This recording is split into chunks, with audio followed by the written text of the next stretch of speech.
Hello, everyone. I am very excited to begin this school year. I am Mrs. Potocki. I am eager to tell you a few things about class. I'm hoping this is you or your child's best year ever of math. That's what I told them on the first day of school, and that is what I strive to make true for every child. We want them to reach their highest potential and do the best they can and have a good time doing it. So that's the goal, and we will work toward that every day. Some days will be great, and some days will be better than others, and some days won't be great, but we'll hopefully do better the next day. If we all work together and we all do our best, we will make it as good as we can make it.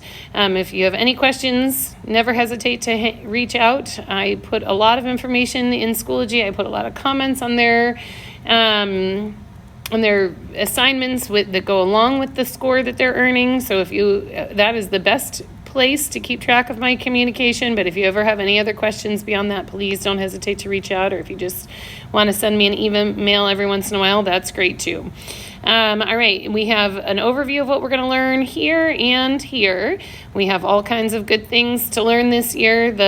The purple plus signs, the first 6 units are all operations with numbers, different types of numbers, fractions, decimals, percents, positive and negative integers, ratios, rates, things like that. So this is all the study of numbers and operations with numbers. Then we get into the 3 blue X units, which are introductory algebra units, expressions, equations, functions, and inequalities. The 2 orange units are geometry with 2D and 3D shapes.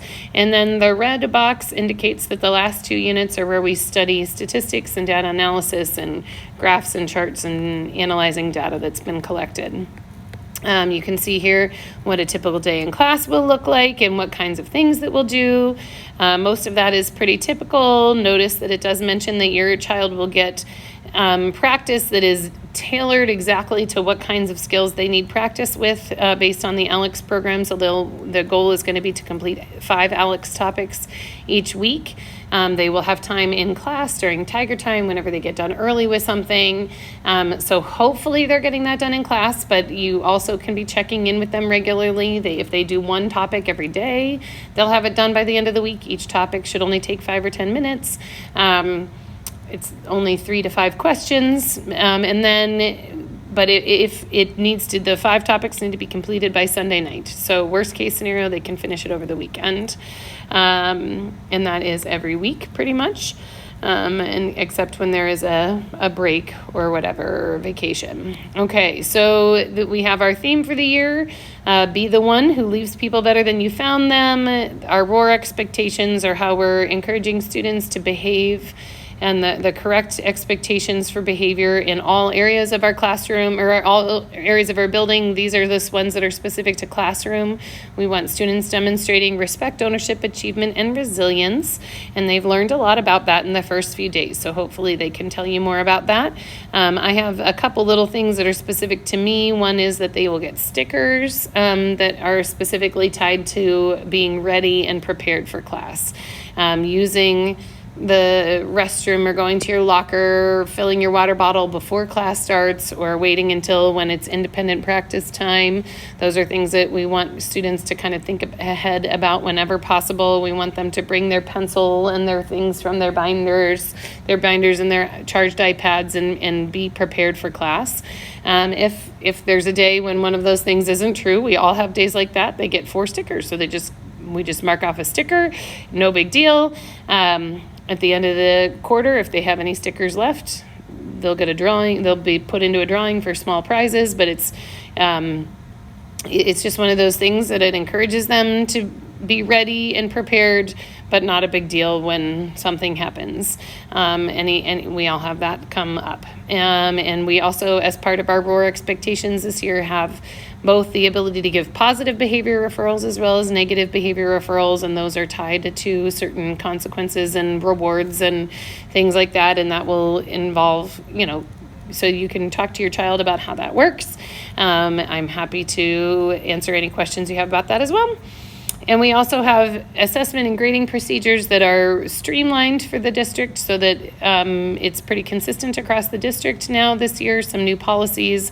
They're pretty much consistent with how I've done assessment and grading in previous years, but I've just copied and pasted some of the actual wording from our new policy right here so that you can see some information about how we grade, what it means. It is a form of communication.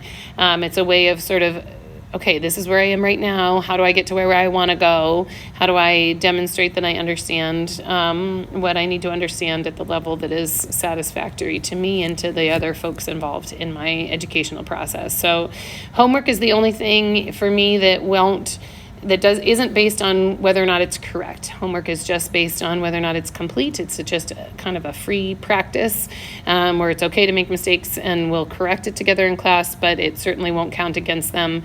It shouldn't take more than 20 to 30 minutes. They will typically have time to get started in class and they have time to work on it during Tiger Time. So it definitely shouldn't take more than 20 to 30 minutes at home. But if your child's really struggling for some reason, please send me a note. We'll have a conversation about why they're struggling.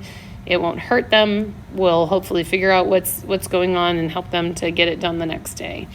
All right, and then formative assessments. The thing is what we're doing to practice to get ready for the big summative assessment at the end. And because it's practice, because it's a chance to get ready for the big thing, I really encourage students to go back and make changes and make corrections and fix things. So if any grade, anything that's in the formative assessment category can be corrected as many times as they'd like and turned in as many times as they'd like. If they don't ever give up, they're certain to be successful and learn a lot this year. So we're hoping that's what every student takes advantage of, that opportunity. And then even on summative tests, still that's okay, this is where I stand today. This is what I know today. But all of that learning is still important. So we do tests in my class in a try again format. So they work on it for a day and then the next day in class, they'll get more time to go back and make corrections. 4 points if they get it right the first time, 3 out of 4 if they get it right the second time, and so forth. And then if they need more time outside of class to continue to make corrections to get their test done, they can do that during Tiger Time or even after school. I have students that set up time after school to come and work on corrections and getting their test done if they're still struggling with anything. But you should know that they're going to have a practice test ahead of time with an answer key. So hopefully every child shows up on test day ready to do all the problems, understanding how to do all the problems. That's the goal.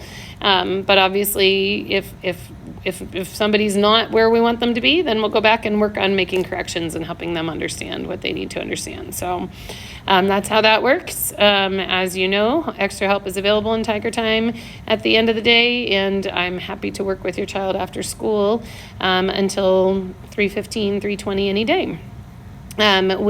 Calculators, no child is required to purchase a calculator. There are free calculators that can be installed on the iPad. There's ones that are already installed, ones that they can install. The Desmos calculator is great. So there's no need to buy one. We also have these TI 30XS calculators in our classroom, which are really great to use.